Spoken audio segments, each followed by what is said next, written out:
Telangana visual effects animation and gaming association ఆధ్వర్యంలో India Joy పేరుతో media and entertainment festival హైదరాబాద్లో ప్రారంభమైంది. ఇండియా జాయ్ ప్రారంభోత్సవ కార్యక్రమంలో రాష్ట్ర ఐటీ పరిశ్రమల శాఖ మంత్రి కేటీఆర్ పాల్గొన్నారు. ఈ ఈవెంట్కు దేశం నలుమూలల నుంచి గేమింగ్, యానిమేషన్ రంగ నిపుణులు, పారిశ్రామికవేత్తలు, పెట్టుబడిదారులు హాజరయ్యారు. ఆసియాలోనే అతిపెద్ద డిజిటల్ ఎంటర్టైన్మెంట్ ఫెస్టివల్ ఇది. ఈ సందర్భంగా మంత్రి కేటీఆర్ మాట్లాడుతూ ఇండియా జాయ్ మంచి ఎంటర్టైన్మెంట్ కార్యక్రమాన్ని కొనియాడారు. దేశంలో రోజురోజుకు ఇంటర్నెట్ యూజర్లు పెరిగిపోతున్నారు. ఇమేజ్ సెక్టార్ ఏడాదికి 13.4% పెరుగుతుందని అంచనా ఉన్నట్లు పేర్కొన్నారు. ఓటీటీ, గేమింగ్కు ఆదరణ పెరుగుతోందని, నేను కూడా ఓటీటీకి అభిమానేనని కేటీఆర్ తెలిపారు. This entire sector, innovation in animation, gaming, multimedia, entertainment, he was saying that, this is where technology meets creativity. It's a marriage of technology and creativity. And I can't agree with you more, Biren. We've seen many of our, youngsters who've done really well in the last few years. Rajiv, Madhav Reddy, Sridhar, and of course Kapil and my friend here, forgot your name, Ajit. All of you, and of course all the dignitaries of the dais. Very delighted. And my friend Sudhir, nanu anukokunda ippudu actor, politician anukunte actor chesadu, and he called me did you just call me a better actor than, did you say politicians are good actors? Okay Sudhir, I'll keep that in mind. In a very positive way, come on. Thank you Sudhir. No, I seriously mean it. Thank you, you're very gracious in your compliments. Thank you very much. Delighted to be here. It's always a pleasure, attending physical events. I think like most of you, we are all tired of all these virtual events that we keep getting invited to. So whenever there is an event, especially a joyful event like India Joy, we jump in joy and come and join you guys. So always a pleasure being here. Thank you very much, because 4 years ago, in 2018, ప్రజల సమస్యలపై ఫిర్యాదు చేసిన వెంటనే అధికారులు స్పందించి పరిష్కారానికి చర్యలు తీసుకోవాలని మంత్రి తలసాని శ్రీనివాస్ యాదవ్ ఆదేశించారు. సనత్నగర్ నియోజకవర్గ పరిధిలోని రాంగోపాల్పేట డివిజన్లో కండోజీ బజార్లో వాటర్ పైప్లైన్ నిర్మాణ పనులను మంత్రి ప్రారంభించారు. ఈ సందర్భంగా స్థానికులను సమస్యలను అడిగి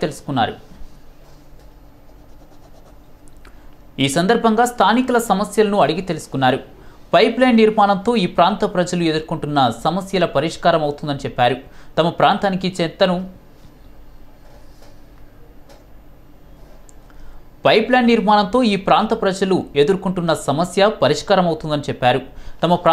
చెత్తను తరలించే వాహనం సక్రమంగా రావడం లేదని మంత్రికి స్థానిక మహిళలు ఫిర్యాదు చేయగా వాహనం రెగ్యులర్గా వచ్చేలా చర్యలు తీసుకోవాలని శానిటైజేషన్ అధికారులను ఆదేశించారు.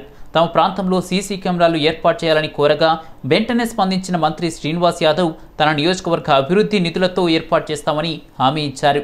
అధికారులు ప్రజలకు అందుబాటులో ఉంటూ సమస్యలు తెలుసుకొని పరిష్కారానికి కృషి చేయాలని ఆదేశించారు.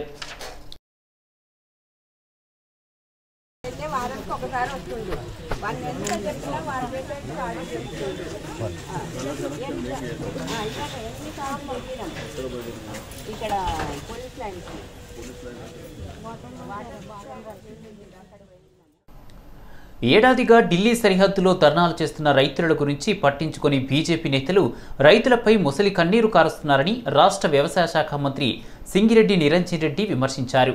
వరి ధాన్యం కొనుగోలు విషయంలో బీజేపీ నేతలు డ్రామాలు చేస్తున్నారని మండిపడ్డారు. వరి కొనుగోలు కేంద్రాల వద్దకు వెళ్లి వరిని కొనుగోలు చేయాలని డిమాండ్ చేయడం హాస్యాస్పదంగా ఉందని మంత్రి అభిప్రాయపడ్డారు. కొనుగోలు కేంద్రాల దగ్గర పోయి ప్రభుత్వం కొనుగోలు చేయాలని డిమాండ్ చేస్తూ వీళ్ళు పర్యటన చేసి ఏమైనా అర్థం ఉందా దీనికి? ఇంతకంటే హాస్యాస్పదమైన అంశం ఉంటుంది అంటే ఏదన్నా? వరి కొనుగోలు కేంద్రాల దగ్గరికి పోయి ఓ పార్టీ అధ్యక్షుడు, అది కూడా రాష్ట్ర పార్టీ జాతీయ పార్టీకి సంబంధించిన రాష్ట్ర అధ్యక్షుడు బృందాన్ని వేసుకొని పోయి కొనుగోలు కేంద్రాల కాడికి పోయి కొనుగోలు చేయాలని మాట్లాడుతుంది. ఇంతకంటే మూర్ఖము, ఇంతకంటే అవివేకము, ఇంతకంటే దొల్లాతనంకి ఏమైనా ఉంటుందండి? ఇంత హాస్యాస్పదమైన విషయం. దానికి తగ్గదన్నట్లు ఇలా రెండో రోజు మేము ఇది చూస్తాం అది చూస్తామని పొడుగు మాట్లాడి ఆటోలలో కర్రలు, రాడ్లు అవి పట్టుకొని పోయినారు. ఇందాకే పోలీసులు పట్టుకున్నారు. మీరే కవర్ చేశారు, మీడియాలో వచ్చింది. ఇదే ఏం అవసరం అండి మీకు? రైతుల దగ్గర నిజంగా సమస్య ఉంటే రైతాంగాన్ని పరామర్శించడానికో లేకుంటే సమస్య ప్రభుత్వం దృష్టికి తేవడానికో లేదా రైతులకు దాని మీద ఏమైనా ధ్యాస కల్పించడానికో మీరు ఏమైనా చేసేది ఏడేయాలి ఈ దేశంలో. ఏడాది పైగా ఉత్తర భారతదేశంలో రైతులందరూ కూడా లక్షల మంది దీక్షలు చేసినారు, వందల మంది చనిపోయినారు. మీకు సిగ్గుందా కొద్దిగా? సిగ్గు శరం ఉందా కొద్దిగా రైతుల గురించి మాట్లాడడానికి? ఒక్కనాడైనా మీ కేంద్ర మంత్రి, ఒక్కనాడైనా ప్రధానమంత్రి వాళ్ళ గురించి మాట్లాడి మీరు ఎందుకు ఆందోళన చేస్తారు, మీరు రండి నేను పరిష్కారం చేస్తాను, ఒక్క మాట మాట్లాడిందా? రైతుల కోసం ఎంతవరకైనా పోరాడతామని తెలంగాణ రాష్ట్ర బీజేపీ అధ్యక్షుడు బండి సంజయ్ అన్నారు. రైతుల సమస్యలను తెలుసుకునేందుకు ప్రయత్నిస్తుంటే దాడులు చేయడం ఏంటని ప్రశ్నించారు. రైతుల కోసం దాడులు సహిస్తామని, వారికి అండగా ఉంటామని స్పష్టం చేశారు. ఫామ్ హౌస్కు పరిమితమైన సీఎం కేసీఆర్కు ప్రజలు తగిన బుద్ధి చెప్తారని హెచ్చరించారు. చూపిస్తాం, నీకు భయం ఏందో నీకు నీ కుటుంబానికి పక్కా చూపిస్తాం భయం ఏందని. మళ్ళీ చెప్తున్నాను, నీ ఎట్టి బస్లో నీ చిట్టా స్టార్ట్ అయింది, ఆల్రెడీ నిన్ననే కౌంట్ డౌన్ స్టార్ట్ అయింది.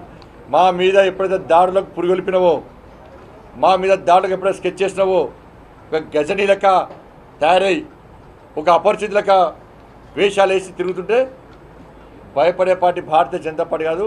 నీ అవినీతి చిట్టా నిన్న స్టార్ట్ అయింది, నీ సంగతిని చూస్తాం, నీ కుటుంబాన్ని ఎట్టి పట్ల జైలు ఉంటాం, రాష్ట్ర ముఖ్యమంత్రి జాగ్రత్త ఉండాల్సింది హెచ్చరిస్తాను. ముఖ్యమంత్రి కేసీఆర్ ఆదేశాలతోనే బండి సంజయ్పై దాడి జరిగిందని బీజేపీ జాతీయ ఉపాధ్యక్షురాలు డీకే అరుణ ఆరోపించారు. బండి సంజయ్పై దాడులు చేయమని సీఎం కేసీఆర్ పిలుపునిచ్చిన విషయాన్ని గవర్నర్ దృష్టికి తీసుకువెళ్లామన్నారు. బెంగాల్ తరహా రాజకీయాల్ని తెలంగాణలో సీఎం కేసీఆర్ తెరతీశారని డీకే అరుణ విమర్శించారు. హుజురాబాద్ ఎన్నికల్లో ఓటమితో కేసీఆర్ ఫ్రస్ట్రేషన్లో ఉన్నారన్నారు. తన ప్రలోభాలకు లొంగనందుకు హుజురాబాద్ ప్రజలపై కేసీఆర్ పగ పెంచుకున్నారని తెలిపారు. వానాకాలం పంటను ఎందుకు కొనటం లేదో ప్రభుత్వం చెప్పాలని డిమాండ్ చేశారు. రాష్ట్రంతో ఒప్పందం ప్రకారమే కేంద్రం ధాన్యాన్ని కొనుగోలు చేస్తోందన్నారు. భయభ్రాంతులకు గురి చేస్తే బీజేపీ భయపడదని డీకే అరుణ స్పష్టం చేశారు. ముఖ్యమంత్రి గారి యొక్క ధైర్యంతోనే మరి ఇచ్చినటువంటి ఆయననే ముఖ్యమంత్రి గారు స్వయాన మాట్లాడిండు, మెడలు నరికేస్తా, మెడలు ఇరిచేస్తా,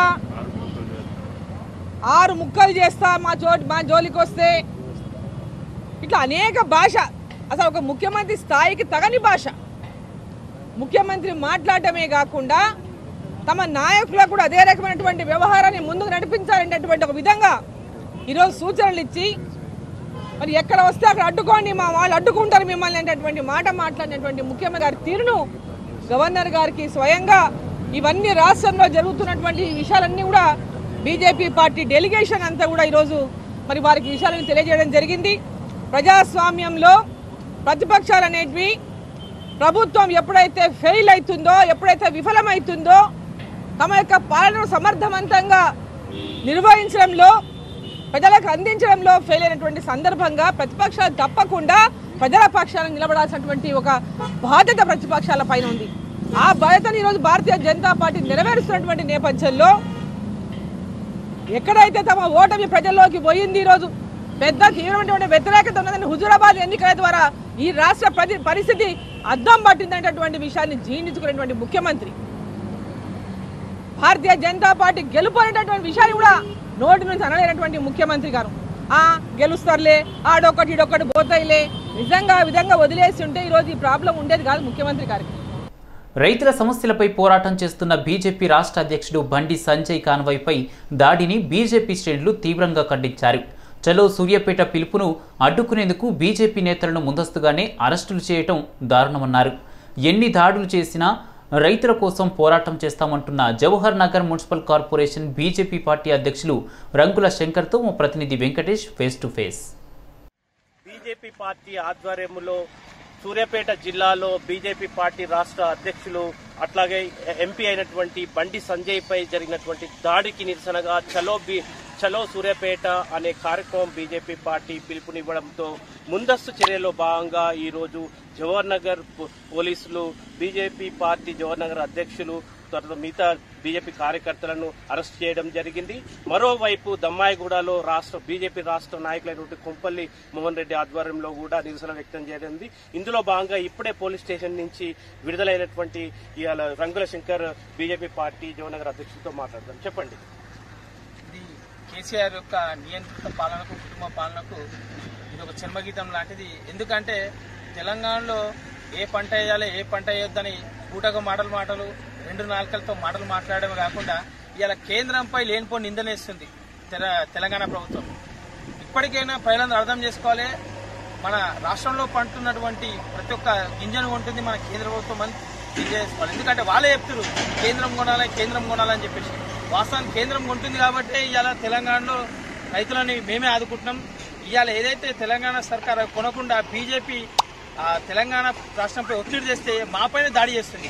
సూర్యాపేటలో రైతుల కష్టాలను తెలుసుకోవడానికి మా తెలంగాణ రాష్ట్ర అధ్యక్షులు బండి సంజయ్ అన్న వారి వద్దకు వెళ్తే నిన్న అదే అధికార పార్టీ నాయకులు మా బీజేపీ నాయకులపైన రాళ్ల దాడి చేపిస్తారు. అంటే తెలంగాణలో మరో ఉద్యమం ప్రారంభం కాబోతుంది.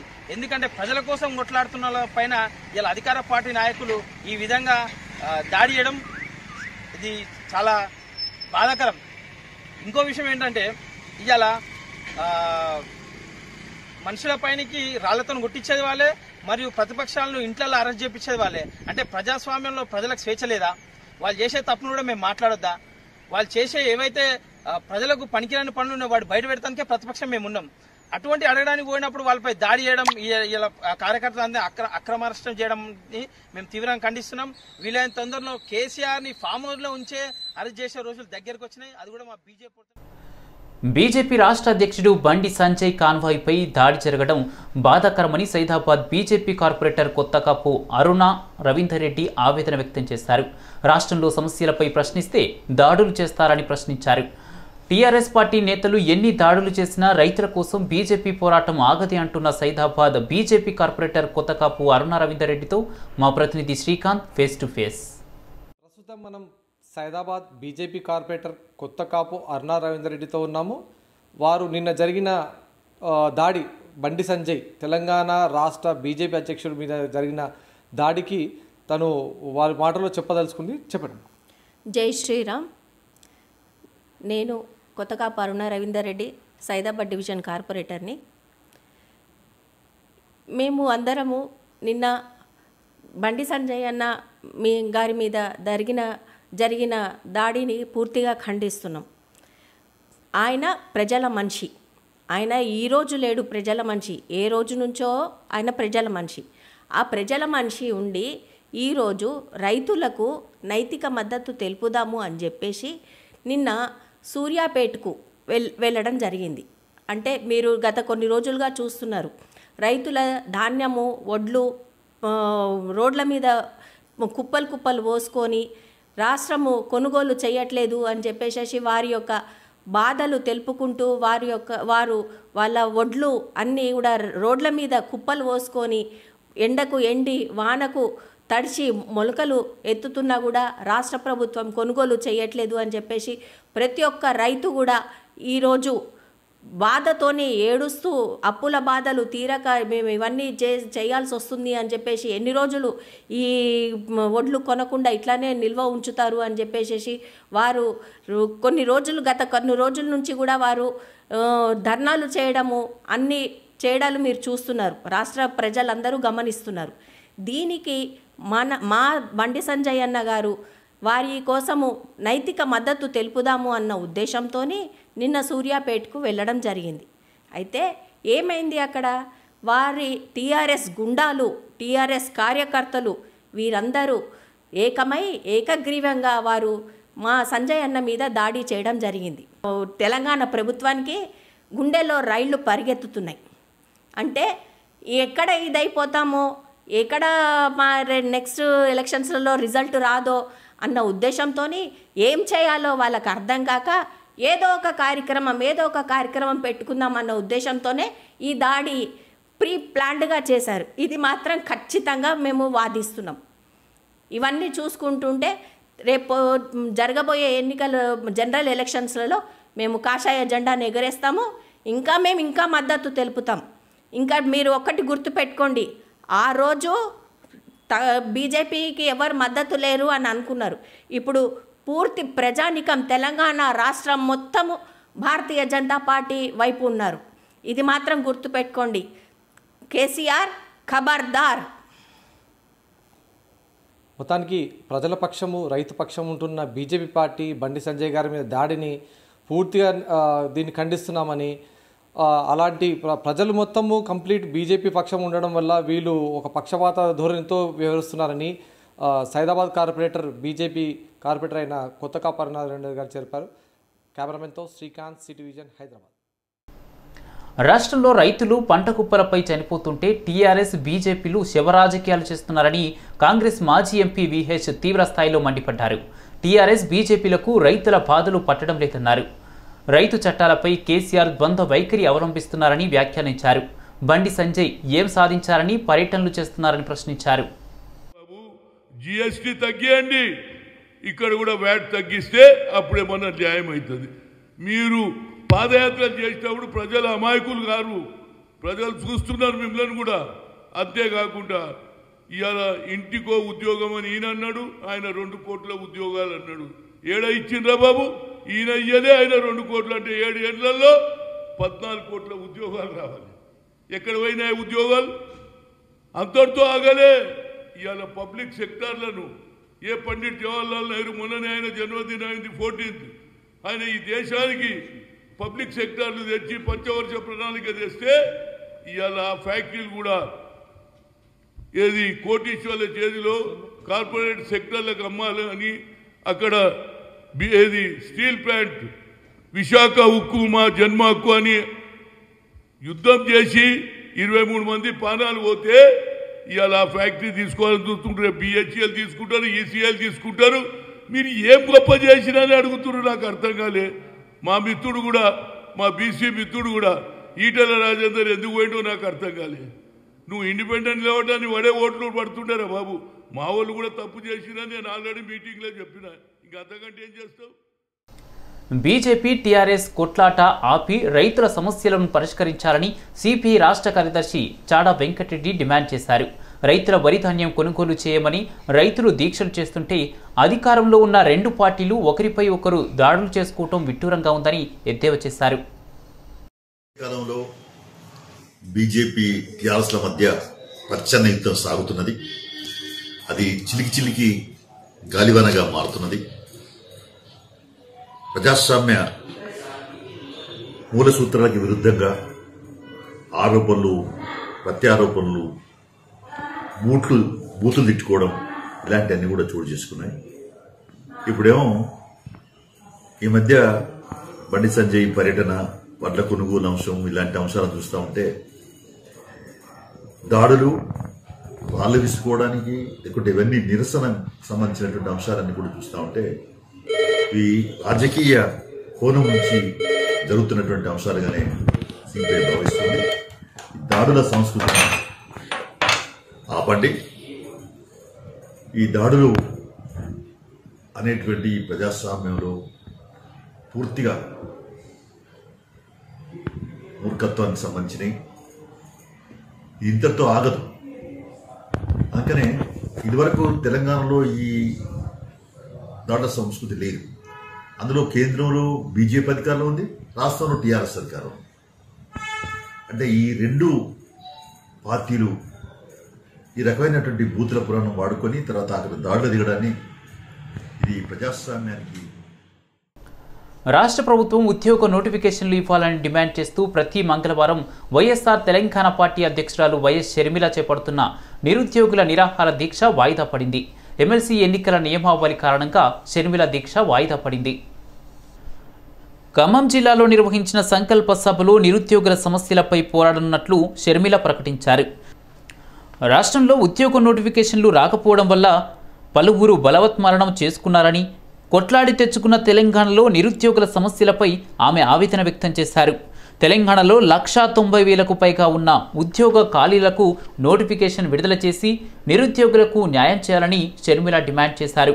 అప్పటి నుంచి ప్రతి మంగళవారం ఆమె దీక్ష చేస్తున్నారు. ట్రాఫిక్ రూల్స్ సరిగ్గా పాటించకపోతే పోలీసులు చలాన్లు వేస్తుంటారు. అయితే వాటిని అవార్డులు అని అనుకున్నాడో ఏమో కానీ ఓ వ్యక్తి రూల్స్ పాటించకుండా 117 చాలన్లు పెండింగ్లో ఉంచాడు. నాంపల్లిలో వాహనాలు తనిఖీ చేస్తుండగా అతన్ని అదుపులోకి తీసుకున్నారు పోలీసులు. మహమ్మద్ షరీఫ్ ఖాన్ పేరుతో ఉన్న AP09 AU 1727 నెంబర్ గల హోండా యాక్టివాపై ఉన్న చలాన్లను చూసి పోలీసులే షాక్ అయ్యారు. 3 లక్షల రూపాయల వరకు జరిమానాలున్నాయి. చలాన్లు కట్టకుండా తిరుగుతున్న అతన్ని అదుపులోకి తీసుకొని వాహనాన్ని సీజ్ చేశారు పోలీసులు. ఓసారి పోలీస్ వెబ్సైట్ను తిరిగేస్తే ఇతగాడి లిస్ట్ అంతా ఫోటోలతో సహా వచ్చేసింది. 2015 నుంచి చలాన్లు పెండింగ్లో ఉన్నాయి. ఏ ఒక్క ఫోటోలోనూ హెల్మెట్ లేదు. పైగా కరోనా పీక్స్ టైంలో కూడా మనోడు మాస్క్ లేకుండానే తిరిగాడు. అయితే ఇన్నాళ్ళు నుంచి నిర్లక్ష్యంగా తిరుగుతున్న పోలీసులు ఫైన్లు వేస్తున్నారే కానీ ఎలాంటి చర్యలు తీసుకోకపోవడంపై విమర్శలు వస్తున్నాయి.